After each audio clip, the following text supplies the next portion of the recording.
Today's adventure brings us to Mount Agassiz. As you can see, it is on private property. You can't bring a vehicle up here, but hikers are welcome at our own risk.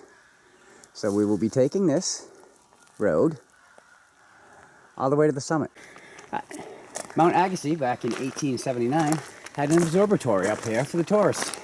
And in 1911, it was put onto the New Hampshire Forestry Commission's roster as a lookout.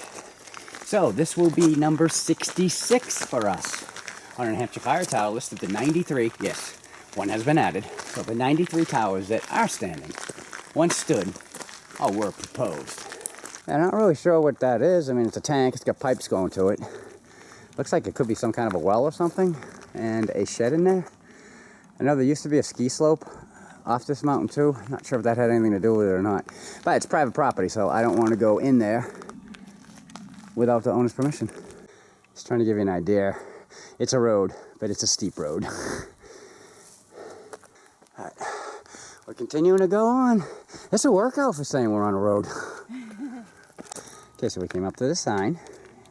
It says "to the view," and gives a little bit of history on the mountain.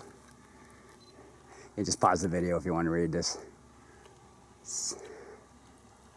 And the view will go off this way. The reference marker for Mount Agassiz. As I stand up and pan around, here's a very nice view here that they let hikers come up to. Whoa. Wow, beautiful. These are some of the artifacts that are left over. It was a steel tower that was built in 1904. And then the New Hampshire Forestry Commission put it on the roster in 1911. And it remained in service until 1940, when it was replaced by that really nice stone lookout tower over on Mount Prospect. So just a little background on Mount Agassiz.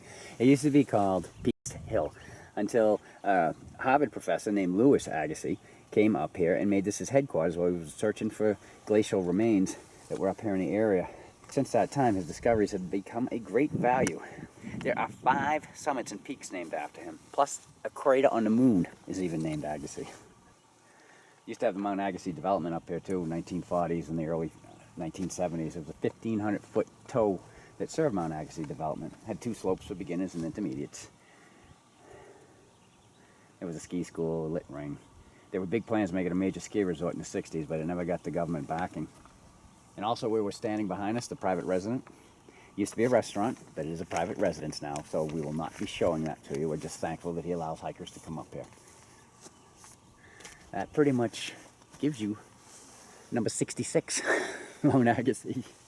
And there is also a sundial here on the railing. So. Tempus Fugit. Yeah, there you go. What's that, Latin? Don't know. Alright, so we're going to head back down now. We will see you at the bottom. So this was number 66 on the fire tower list for us. We want to thank the property owner for allowing us to see the views. And from Mount Agassiz, the end.